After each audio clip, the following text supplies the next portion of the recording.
Welcome to the High Rise Podcast, presented by Headset, the leading data and analytics company for the cannabis industry.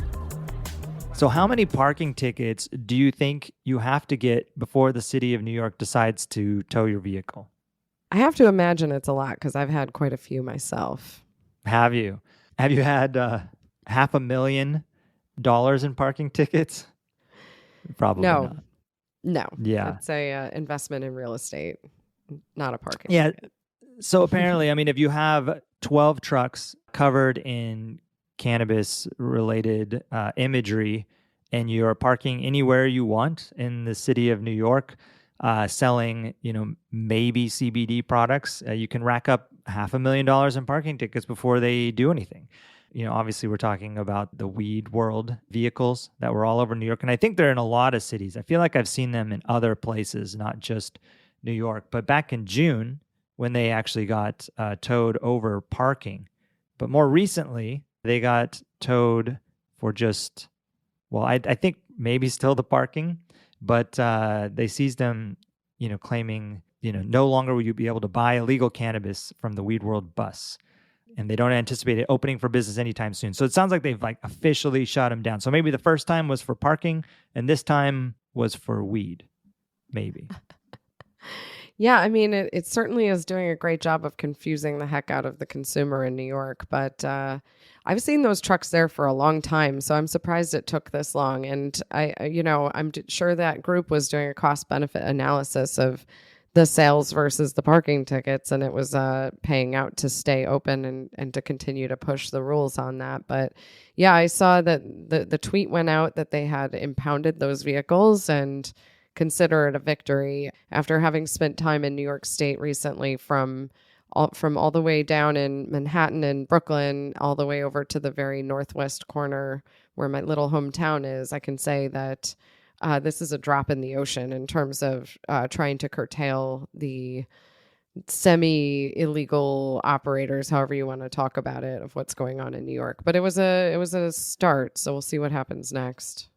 Yeah, and that's what I want to talk about today. Let's talk about New York State. It's top of mind, not only because of the trucks or your trip, but also some progress on the adult use dispensary licenses. This week, they announced that they will begin accepting applications for what they're calling the conditional adult use retail dispensary licenses starting August 25th. So in just about a week's time, they're going to start taking applications for about a month. And these applications are part of the Seeding Opportunity Initiative and really designed around social equity. And there's some limitations with, applying for these licenses. So to be eligible or qualifying, you have to have had a marijuana-related offense conviction that occurred prior to the passage of the MRTA, the Marijuana Regulation and Tax Act, on March 31st, 2021, or have had a parent, legal guardian, child, spouse, or dependent with pre-MRTA marijuana-related offense conviction in the state of New York, and have experience owning and operating a qualifying business, which I'm not sure. I didn't get that into the details of what's a qualifying business. I wonder if running a fleet of weed trucks would count as a qualifying business. I'm thinking not, but you never know. I mean, unless they were selling, ice cream out of those trucks. So maybe it was. Yeah, I saw some of the terms around the qualifying business. And when I saw this list of, check boxes that must be met in order to qualify, I was like, I'm very interested to see these unicorns that they're going to pull out because, think about it this way. I mean, this is part of what everyone's been fighting for and fighting about is record expungement. So even if you've had a minor, quote unquote, nonviolent cannabis related offense, the capability to get a loan, to start a business, to have gone and gotten the work experience to learn to start a business, all of those things just become so much harder. So I think it's going to prove to be a very limited pool of folks who actually do qualify for this, but maybe I'm wrong. And I hope that there is some real, equity coming out of this because God knows we need to right the wrongs of the war on drugs and not just do so in terms of criminal justice, but also an opportunity, from a capitalistic standpoint to make it fair for people to have access to start and run businesses. So, I mean, I'm going to hope for the best, but I think they may have to find some ways to flex to increase access to this program. Yeah, definitely. And I do wonder, even on timing, I don't know if it was in the announcement, but if they take the applications through September, if they approve people have to open up stores. I mean, are we looking at 2023 at this point? Yeah, I mean, beginning of 2023 feels like a long shot for me at this point, just knowing. I mean, look at with New Jersey. I mean, they had operators who were open, running medical dispensaries, had gone through all the compliance checks, yada, yada, yada, site checks, all of those things. And still they couldn't get open for over 18 months. Yeah. And so, I mean, we haven't even gotten to the process of getting the candidates selected. And then people have been sitting on real estate locations. They've got to get into those locations. They've got to get the CapEx to get them stood up. And then they've got to have all the inspections. I mean, there's just so many things that are between here and there. And, you know, I know the MSOs do have licenses there on a medical standpoint. So, you know, that's a path of least resistance to at least getting doors open. But I do know they wanted to prioritize this cohort, and I'm just not sure how logistically I'm just not an optimist when it comes to government logistics on either the local or, you know, federal level. But that's me.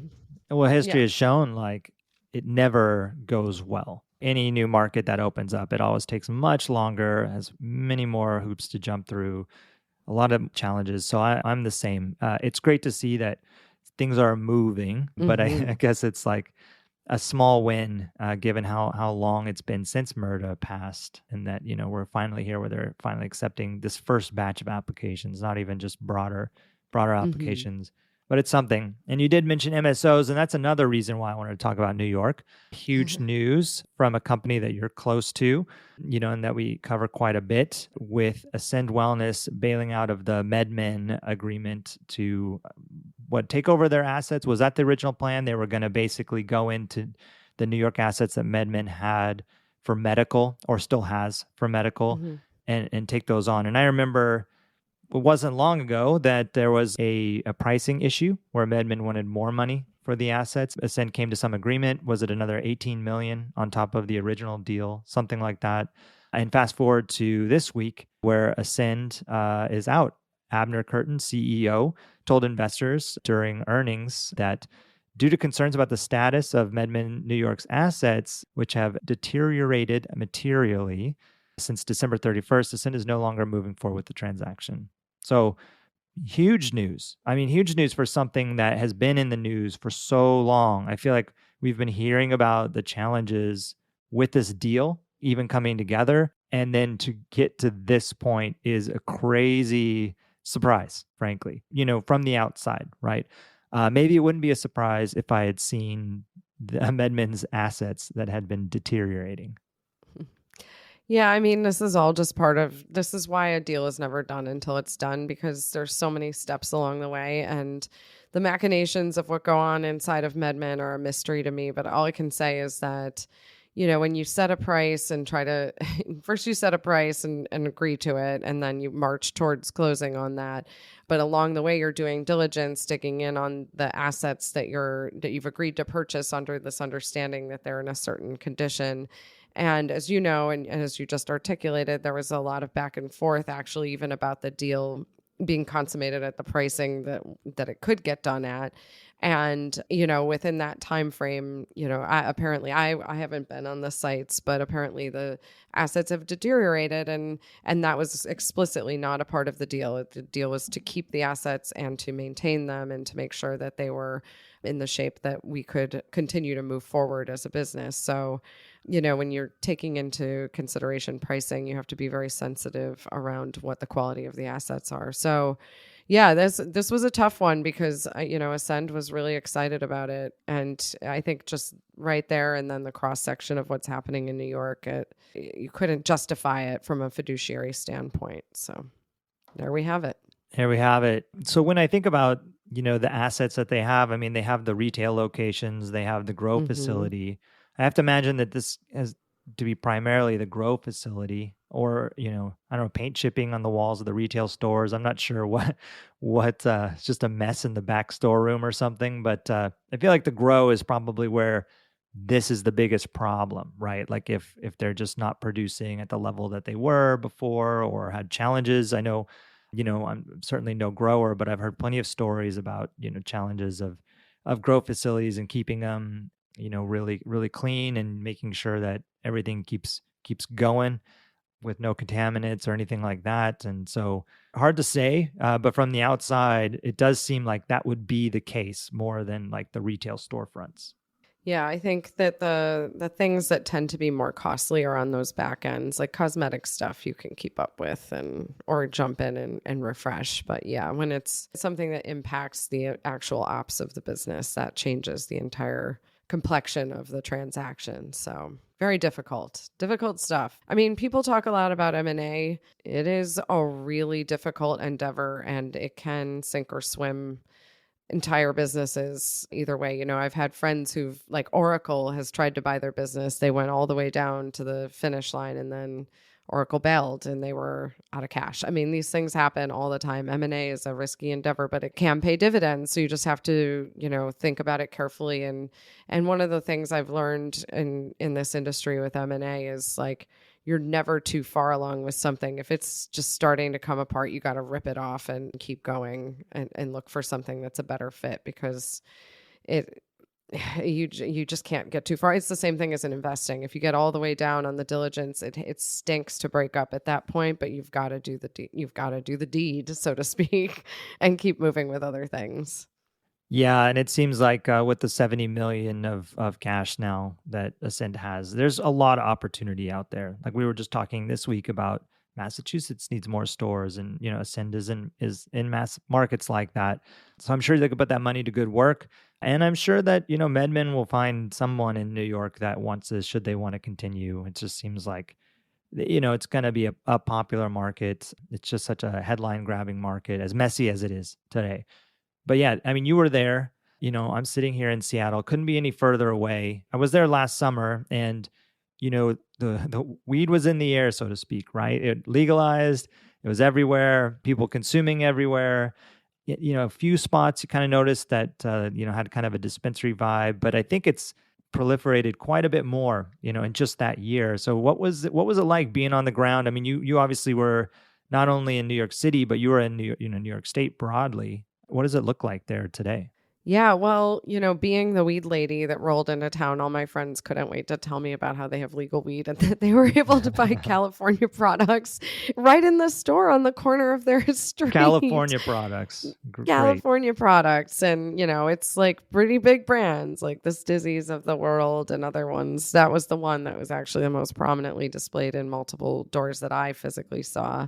And then you go into, Washington Square Park, my old stomping grounds from NYU master's program, and saw, tables with bags of weed. I mean, for what it's worth, the nugs in these bags did not look like high quality. This wasn't our, beautiful crystals and, the weed porn that we're so adjusted to in our legal markets. But, so they're sitting out there right there, mix of families walking by. I just couldn't believe it. And then, traveled across the state to my hometown, which is it's north of Buffalo, which is not yet Canada, if you can believe that. But I look across the river to Canada.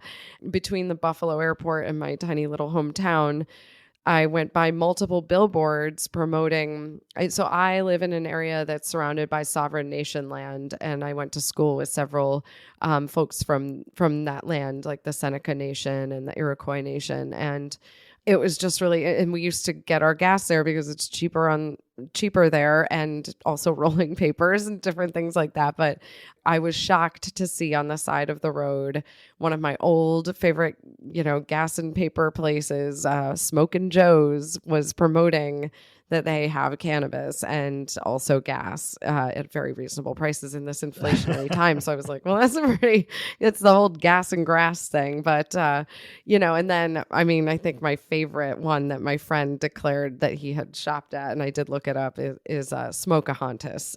So, I'm happy for the sovereign nations that they're capitalizing on this and going for it. So there's that. But, the other thing was just the folks from like, I didn't know if this was just very specific to New York City area and the boroughs around New York. But then my friends who live in Buffalo told me the same things. Like, you can buy products and they have the California stickers on them right in the bodegas. They don't call them bodegas in Buffalo because we have a funny way of talking there, but like the corner stores. So it's just one of those things. I think it's like primarily vape shops. And again, of course, I know we talked about Delta 8 last week. There was definitely a lot of confusion around what is Delta 8 and just thinking that that's just the same thing as our legal regulated cannabis. It's just a really interesting market and what it's going through right now. And just going back all the way to the beginning of what we were just talking about at the beginning of this episode, like impounding a bunch of trucks that are called Weed World it's a real drop in the ocean in terms of trying to pull this. It does remind me of California, like before the California market went legal. They said there were 54,000 operating entities in California in our legal but gray market that we had as it transitioned from mass medical into an adult use market. And I always said it was going to be like the equivalency of shoving an elephant through a keyhole, like trying to corral and re-educate the population about what it means to shop in a legal and regulated store is not going to be an easy effort at all. So I don't know. New York, to me, it's like I keep thinking of, well-laid plans of mice and men often fall by the wayside. And that's what I'm kind of seeing here. I just hope they can fix it. Yeah, me too. I mean, towing the trucks is, you're right, a drop in the bucket and a long way to go. I'm optimistic, but wouldn't be surprised if it's a bit of a mess for a long time there. If Smokin' Joe's, does all right, you can always grab some MedMin licenses there in New York City. Thanks for listening to the High Rise Podcast, presented by Headset. For more information on Headset, visit headset.io.